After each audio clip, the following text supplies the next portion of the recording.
So, good afternoon mga kabiyaheros-biyeras natin. So, kasalukuyan tayong nandito sa ating mumunting opisina ng pobreng tricycle vlogger ng Mindanao ay nandito ngayon sa Marinduque, Mugpog, Marinduque. Okay, Brookside, Lulumbayan, yan. So, yan. So, kasalukuyan mga kabiyaheros, ito ay ako pa talagang nag-assemble nito ng power amp na to. Ayan. Oh, so, yung atin talagang kuan ay napakinabangan din naman nila ito ng napakahabang panahon din. So, nagkaroon siya ng kaunting diferensya. Bakit ko nasabing kaunting diferensya lang naman? Pero ito ay kuan. So, how many years na rin gawa nung kami ay naka 5 taon or 6 na taon sa kuan sa pag-uwi namin doon sa Mindanao. So, in-stock talaga gawa nung ayaw tumunog, ayaw kuan. So, isa sa mga kadahilanan bakit siya ayaw tumunog ay sa malamang ito ay may nasira ng speaker ito. Kasi napakataas ng kanyang DC output. So, wala pa siyang load ay nasa kuan na. So, gamit ang ating voltmeter or multimeter. So, napakataas ng niya, dapat 5 lang talaga dapat siya. So, naka-range tayo ng 2.5. Ayan. 2.5 ang kanyang selector switch nakalagay kumbaga sa kanya.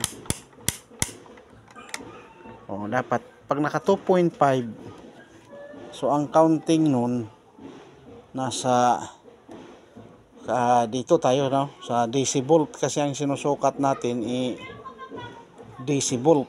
So umabot siya ng halos 10 volts na ang kanyang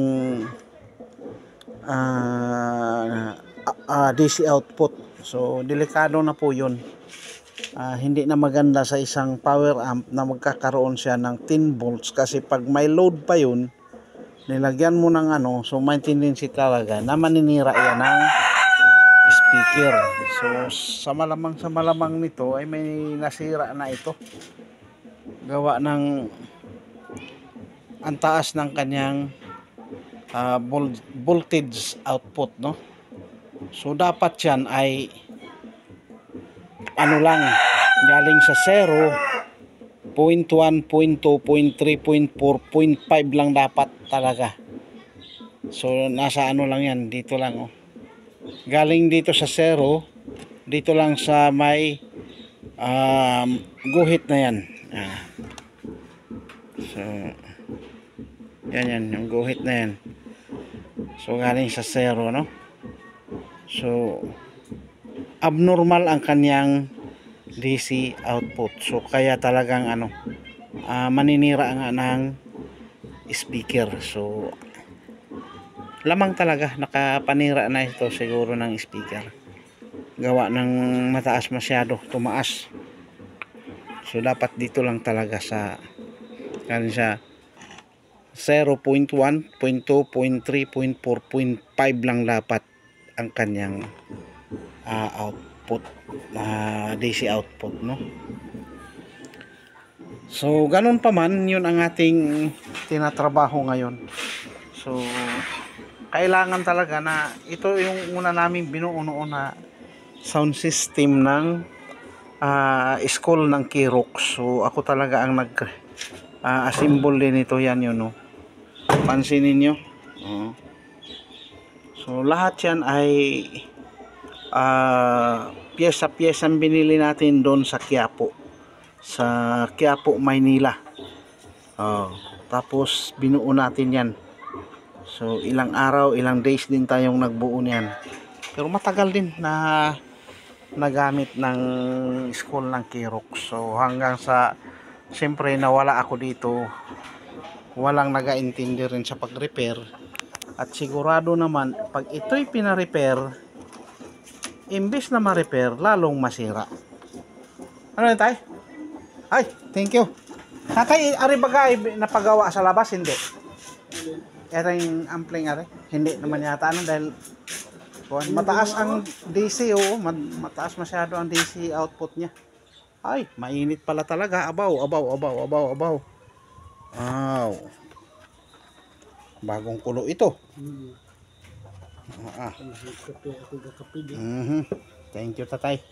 Ay, talagang mahal-mahal ako ng taking Tatay Lando. Bisyo natin ito. Aba. Ay, igiha. Igiha. Totoy, wala ka pang nasira na speaker niyan? Sa malaking ampling yan, wala? Wala pa naman. Wala pa. Ang taas ng DC output. Kasi wala nga nung hindi na nag-volume, hindi ka na nagpan. Wala nang nalabas na... Buti na lang hindi ka nag-ano talaga. Hindi mo rin pina-repair? Hindi mo. Okay. Yung huling uwi mo yung lang repair niyan. Okay. Nagamit ko yung isang beses pero kasunod na kwan, wala na, hindi na. Yan, matagal-tagal na rin talaga pala. So, yan, binaklas ko talaga. Ang laki ng DC output na inalalabas. Hindi rin talaga tutunog. So, ang malamang talaga dyan, ayaw ko kung makaka-order tayo ng online na rin. O mayroon pang nabibilhan dyan. Ayan, papalitan na natin to at iba na. Nagtigas. Hindi na normal yung tigas, no? Parang kuha na. Yan yung kabunsuhan nila, misis. So yun yung katuwang ko nung mag-assemble kami niyan.